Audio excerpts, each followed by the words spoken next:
Yun, magandang araw po, no? Nandito po tayo ngayon sa Bodge Tarlac. So, ipapakita ko po sa inyo ang mga bagong stock ng Bodge Tarlac po, no? Nandito po ang mga DSX 525. Meron po tayong dalawang kulay nito, yung blue, ayan po, at saka po itong gray. Yan. Mamaya po ipapakita ko po sa inyo yung madalas na hinahanap sa DSX 525 na isang version po. Mamaya ipapakita ko po sa inyo. Meron din po tayong SR150 GT.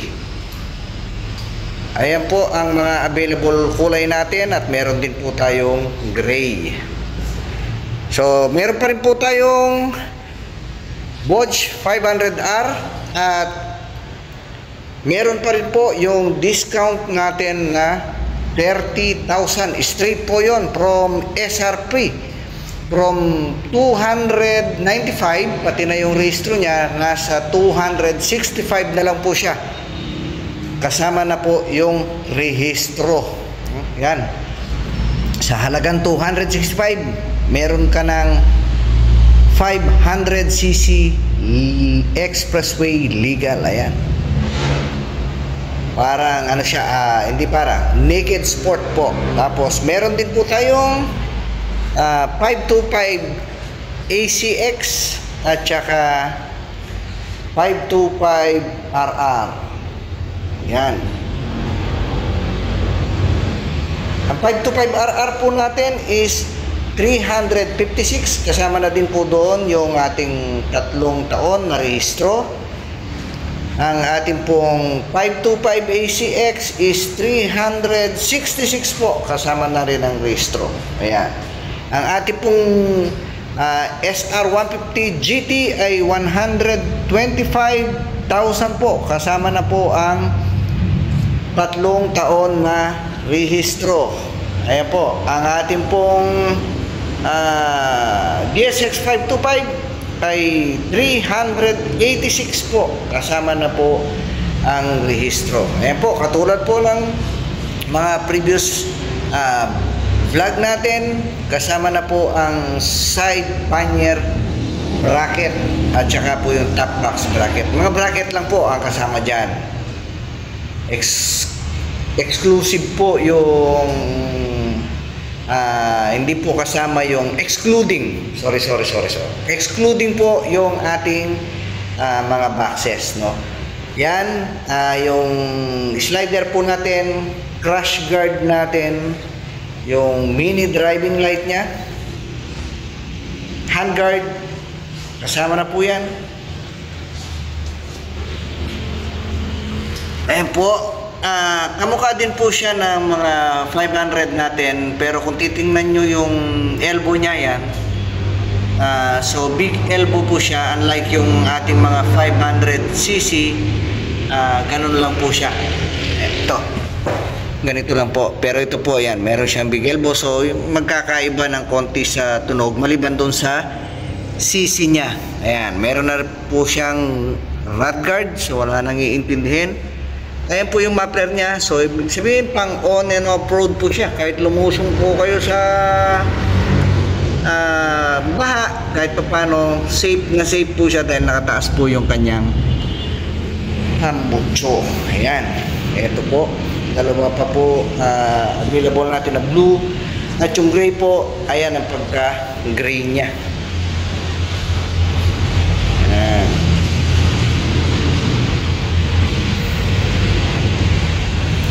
Manual adjustable po yung ating visor.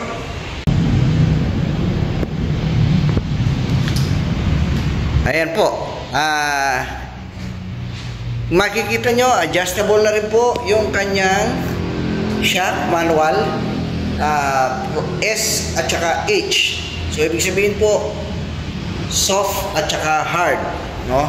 Hindi po siya na-adjust para babaan at saka taasan. So, ang adjustable lang po niya is soft at saka hard. So, more or less, pag in-adjust mo siya from hard to soft, syempre mag-i-effect po yan. Bababa po siya ng konti kasi pag sakay mo, dahil malambot nga po siya, dadapa po siya ng konti. Tapos pag naglalaro siya, ganun din po yung rear shock niya, yung monoshock niya na adjust din po from hard to soft, from soft to hard. Ganun lang po siya. Yung windshield niya, visor niya, ganun din po. Yun, manual lang po siya. Kaya lang wala nang higpit, wala nang luwag, ganun lang. Baba ka lang, or kahit kung ibababa mo siya, pwede siguro. Kung nakasakay ka, pwede.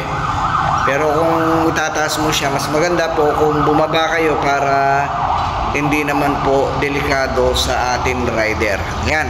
Ayan po yung mga DSX 525 po natin. Yan.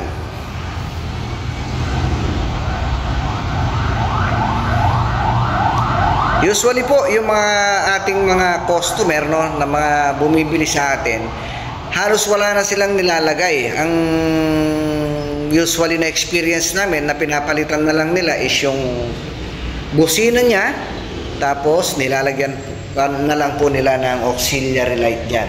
Yun, maliban po doon, wala na. Tsaka yung mga top boxes niya, syempre, tsaka side pannier box, yan. Pero more or less halos wala na po silang nilalagay. Pero mamaya ipapakita ko po sa inyo yung talaga naman wala na kayong idadagdag. Ito po ang madalas hanapin at tinakasama-sam ang ating pong DSX 525 Black Knight. Ayan po, nakita nyo naman kung gaano katikas. Ayan po siya.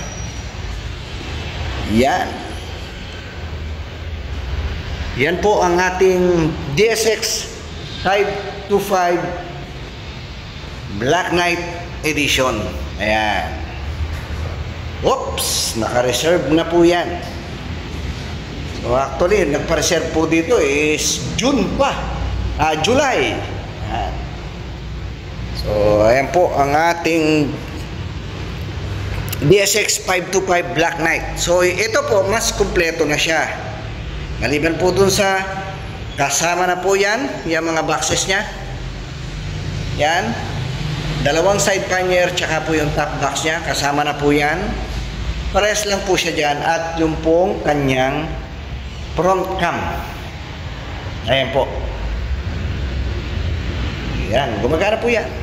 Yan. Yan po, at tsaka yung mga top boxes niya. Tapos yung limited edition po niya na kulay black. Maliban po doon, parehas na po sila ng regular na DSX 525. Kaya lang ito talagang maangas po. Iba po yung pagka-black niya. May mga black siya na glossy, may mga black siya na ayan, carbon lodi. Yan. Yan po ang ating DSX 525 Black Knight Edition. Yan. Ayan po ang update. Ang presyo po pala niyan is 436. Kasama na rin po ang ating 3 taon na rehistro. Ayan. So, ayun po, na-update ko po kayo sa mga stock po ngayon ng Bodge Tarlac. Located po sa San Sebastian, Gate 2, MacArthur Highway, Tarlac City po. Anytime po, pwede kayo mag-visit sa opisina. Ayan po. Maraming salamat po sa pagsuporta. Maraming salamat po sa pagsama mulit sa akin. Hanggang sa muli po. Salamat.